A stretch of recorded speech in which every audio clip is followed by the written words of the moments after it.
안녕하십니까. 2024년 11월 18일 최병무의 팩트 시작하겠습니다. 엊그제 최민희 국회 과방위원장, 민주당 의원이죠. 뭐 유튜브 이런 데 했던 얘기가 화제가 되고 있습니다. 뭐 비명계 죽는다 뭐 이렇게 협박한 거죠. 지금 윤석열 정권이 위기에 몰려 있기 때문에 법대로 판결이 나는 것이 불가능한 시점이다 이렇게 얘기를 하고 있고요. 그러니까 윤석열 정권이 사법부를 완전히 뭐 장악하고 있다. 판결까지도 좌지우지한다. 뭐 이런 개념입니다. 어떤 판결이 나오느냐가 중요한 것이 아니라 핵심은 민주당이 분열하느냐 아니냐에 있다. 이미 일부 언론이 민주당에 숨죽이던 비명계가 움직이기 시작했다고 한다. 움직이면 죽는다. 제가 당원과 함께 죽일 것이다. 이렇게 얘기를 해서 이제 그걸 한 거죠. 자, 이 바람에 최민희 의원 뭐 누구냐 뭐 이런 게 지금 인터넷 같은 데 굉장히 화제가 되고 있습니다. 이거보다 더 화제인 발언이 있습니다. 지금 대표 비서실장이죠. 이재명 대표 비서실장. 이해식 의원. 사실 지난 그 대선 과정에서는 김혜경 씨 그 비서실장을 했었습니다. 이해식 의원. 어제 밤에 그 페이스북에다가 글을 올렸는데 그래서 오늘 새벽에는 아마 기자들이 제대로 눈길을 주지 못했던 모양입니다. 빗속에서 연설하는 이재명 대표 사진하고 마르쿠스 아우렐리우스 명상록 이 글귀를 인용을 해서 더 훌륭한 인간이 되고자 노력을 기울이는 이러한 사람들이야말로 신의 사제요 신의 종이다. 그는 내면에 깃들여 있는 신성의 귀를 기울임으로써 쾌락에 의해 더럽혀지지 않고 어떠한 고통에도 상처받지 않으며 어떠한 모욕에도 해 입는 법이 없다. 고귀한 싸움에 당당히 임하는 투사이며 걱정에 휘말리지 않고 격정이군요. 격정에 휘말리지 않고 정의가 마음속까지 가득 차 있다. 뭐 이런 주장을 했습니다. 물론 마르쿠스 아우렐리우스의 명상록에 인용을 한 거에 불과하다. 뭐 이렇게 얘기를 할지 모르겠으나 결국은 그 안에 이 대상이 이재명입니다. 그러니까 이재명 대표가 신의 사제요, 신의 종이고 신성에 귀 기울여서 쾌락에 더럽혀지지 않는 인물, 고귀한 싸움에 임하는 투사, 뭐 이렇게 이제 표현을 한 거죠. 저는 이 얘기를 딱 듣는 순간, 이제 정치 그만두고 입산수도를 결정했나? 내지는 이게 무슨 그 설교나 뭐 설법이나 뭐 이런 데에서 나오는 말이지, 아니요, 이재명 대표와 관련해서 뭐 최고위원이라는 사람이 무슨 민주당의 아버지 주장을 하더니 이제 신의 사제까지 나오면 이건 뭐 종교 집단 된 거 아닙니까? 이런 느낌이 첫 번째로 들었습니다. 제가. 그러면 일반 유권자들은 어떤 생각을 했을까요? 아마 저하고 비슷한 생각을 하지 않았을까요? 교회나 성당이나 아니면 절에 가서 들을 수 있는 그런 표현이 민주당에서, 그것도 페이스북으로. 자, 아시다시피 페이스북은요, 그냥 이렇게 뭐 누가 뭐라고 질문했을 때 약간 실언하듯이 나온 얘기하고는 완전히 다른 얘기입니다. 페이스북은 정제된 문자로 표현하는 겁니다. 그러니까 본인이 썼다가 지우기도 하고 고치기도 하는 그런 문구죠. 진짜 이해식 의원은 이렇게 생각하는 모양입니다. 신의 사제, 신의 종으로. 이게 이제 일반 국민들이 눈높이하고 얼마나 맞느냐. 뭐 민주당 강성 지지층의 눈높이에는 맞겠죠. 일반 국민도 투표합니다. 강성 지지층만 투표하는 게 아니고요. 자, 이런 거고요. 그 다음에 뭐 아시다시피 이재명 대표의 호위무사들, 이른바 이재명 체제 속의 사람들, 뭐 박찬대 원내대표, 김민석 최고위원, 근데 어제는 또 김윤덕 사무총장이 갑자기 기자간담회를 열어서 뭐 이재명 대표 체제 리더십에 흔들림이 없다. 뭐 근데 저는 이게 비명소리로 들린다. 이렇게 제가 논평을 한 적이 있습니다. 이 정도면 이재명 대표 오늘 최고위원회의 발언이 주목이 되겠죠. 근데 최고위원회에서 무슨 얘기를 했느냐? 질서 유지의 최후 보루라고 할 수 있는 검찰이 범죄를 은폐하고 권한을 불공정하게 행사하고 있다. 검찰이 제대로 하지 못하면 특별검사를 임명해 훼손된 법 질서를 지키는 것이 당연하다. 특검은, 이건 김건희 여사 특검법을 얘기합니다. 반드시 통과돼야 된다. 대통령의 거부권 행사가 예상되지만 이 나라는 대통령 혼자의 것이 아니다. 국민의 압도적 다수가 특검을 바람으로 주권자의 뜻에 따라 특검이 반드시 실현되도록 최선을 다하기. 이렇게 끝나고요.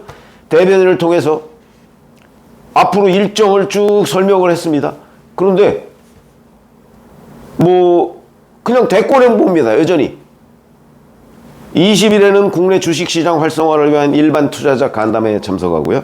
21일에는 전국 상인연합회 및 영동시장을 방문하고 27일에는 고교 무상교육제도 이런 걸 확인하기 위해서 어떤 학교를 방문하려고 섭외 중이다 이런 것까지 미리 예고를 했습니다. 거의 일주일치 이상을 일정을 예고했습니다. 이재명 대표가 일주일치 이상 일정을 이렇게 예고하면서까지 앞으로 뭐하고 뭐 할 것이다 뭐하고 뭐 할 것이다 얘기한 적이 거의 없죠. 제 기억에는 없습니다. 왜 이럴까? 흔들림이 없다. 이걸 보여주려고 하는 거죠. 오늘 아침 한겨레신문 논조를 보면요. 그동안 뭐 이재명 대표가 조작, 창작, 소설 뭐 이런 얘기를 했었습니다. 자, 그런데 이 부분과 관련해서 그런 얘기를 쭉 한 거를 상당히 한겨레신문이 옹호를 했었죠. 그러더니 이제 와서는 아니 왜 이재명만 이런 판결을 받아야 되는데 뭐 이런 논조로 바뀌고 있습니다. 김건희 여사 물고 늘어지는 거죠. 물귀신 작전. 물귀신 작전. 불공정하다 이런 뜻이죠. 이런 거를 지금 이재명 대표가 차용한 것으로 보입니다. 그러니까 왜 나만 갖고 그래 뭐 이런 식입니다. 아니 지금은 이재명 대표의 범죄 혐의에 대한 1심 판결 그게 잘 됐느냐 잘못됐느냐 뭐 이걸 얘기하고 있는 중인데 갑자기 김건희 여사를 또 끌어들입니다. 이거 일반 국민들은 아마 양비론으로 접근할 겁니다. 무슨 얘기예요? 그래 김건희 여사 특검법 통과돼야지 이렇게 생각하는 국민이 압도적인 다수 맞습니다. 그러나 그거 하고 이재명 대표 1심 법원이 선고하고 뭔 차이인데? 굉장한 차이가 있죠.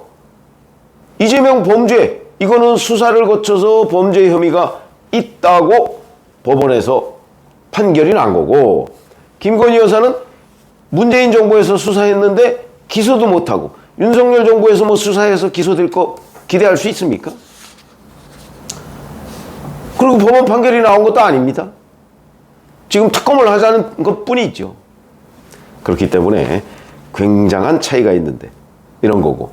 그래서 이재명 대표 체제 속에 여러 사람들이 지금 뭐 이런저런 뭐 비판을 하고 판사를 뭐 비판하고 그러는데 이재명 대표는 정작 검찰을 비판하면서 김건희 여사를 물고 들어가고 자기 판결에 대해서 이런 반구도 하지 않고 앞으로 묵묵히 당무를 수행해 나가요. 그게 뭐 제가 아까 말씀드렸듯이 리더십에 흔들림이 없다는 걸 보여주는 장면, 뭐 저도 그렇다고 생각을 합니다. 자, 그런데 더 큰 고민이 있겠죠. 이재명 대표의 속마음은 이재명 체제 속에 있는 바로 그 최민희, 뭐 이해식, 뭐 이런 사람들하고 차이 없을 겁니다. 그런데 지금 자기 판결을 비판하자니 며칠 뒤에 위증교사 재판이 떠오르고, 그렇죠? 이거는요 15일 재판을 비판하고 싶은 마음은 굴뚝 같은데 그랬다가는 25일 재판에 더 감정적인 게 섞인 판결을 받을 수도 있다는 두려움, 뭐 실제는 그런 일이 없을 겁니다만은 피고인으로서는 두렵겠죠. 그거에 휩싸일 수밖에 없는 상황이에요. 그러니까 이재명 대표를 보면 판결을 비판해야 되는데 그런데 며칠 뒤에 나올 판결 때문에 자제할 수밖에 없는, 앞으로 가면 경찰서, 뒤에 가면 파출소, 뭐 이런 얘기 많이 하죠. 그것처럼 진퇴양난이다. 여기서 이재명 대표의 속마음은 이 판결을 정면으로 비판해야 되는데 지금 며칠 뒤에 나올 위증교사 선고 때문에 지금 법원을 비판할 수가 없는 상황이 답답하겠죠. 그게 이재명 대표의 지금 마음일 것이다. 이러면 이제 25일 만약에 그때 정말 뭐 징역 뭐 1년 몇 개월이나 뭐 이렇게 돼서 뭐 법정 구속이 될 일은 없겠죠. 제가 법정 구속을 못한다 그랬는데 그건 이제 다른 어떤 변호사를 통해서 제가 취재한 내용인데 그 변호사가 잘못 알았더군요. 일반론으로는 그런데 작년 9월에 이재명 대표는 위증교사 혐의가 포함된 구속영장, 체포동의안이 국회에서 가결이 됐습니다. 그러니까 지금 다시 체포동의안을 국회에서 동의를 받을 이유가 없다 하는 게 법원 예규에 명시적으로는 아닌데 그렇게 해석할 수 있는 여지가 있습니다. 그렇기 때문에 만약에 정말 김동연 부장판사가 법정 구속을 해야 되겠다라고 한다면 할 수 있습니다. 할 수 있다는 게 이제 법조계의 다수의 견해죠. 그러나 제가 보기엔 김동연 부장판사, 저희가 그동안 김동연 부장판사의 판결을 쭉 검토해 본 결과 못할 것이다. 저는 그렇게 이미 결론을 내렸고요. 근데 이게 이제 잠금이 해제되는 게 11월 25일입니다. 25일에 만약에 위증교사 혐의에 관해서도 또 중형이 선고가 된다면 그러면 아마 판사 탄핵 얘기가 민주당을 뒤덮을 가능성이 대단히 높고 이재명 대표가 짐짓 물러서 있는 듯 하면서 판사 탄핵이 본격화될 가능성도 있다. 왜냐하면 그 뒤로는 한참 동안 이제 법원하고 이재명 대표가 물론 재판에는 나가겠지만 법원하고 충돌할 일은 별로 없거든요. 그러니까 아마 좀 지켜봐야 되지만 판사 탄핵도 결국 결행하는 것 아니냐. 그런데 그거는 25일. 지금 11월 이번 주 토요일에도 집회를 하고요. 장외 집회를 하고 다음 주 말 11월 30일 토요일에도 또 시민사회 이런 데랑 연대하는 방안을 지금 그러니까 아마 대규모로 하는 모양입니다. 그런 데서는 이제 판사 탄핵 얘기도 나올 것이다. 이렇게 판단이 되고요. 어쨌든 지금 선거법과 위증교사 1심 선고 사이에 있는 이재명 대표로서는 나아가지도 물러서지도 못하는 사태가 돼 있다 하는 그 현상을 말씀을 드렸습니다. 고맙습니다.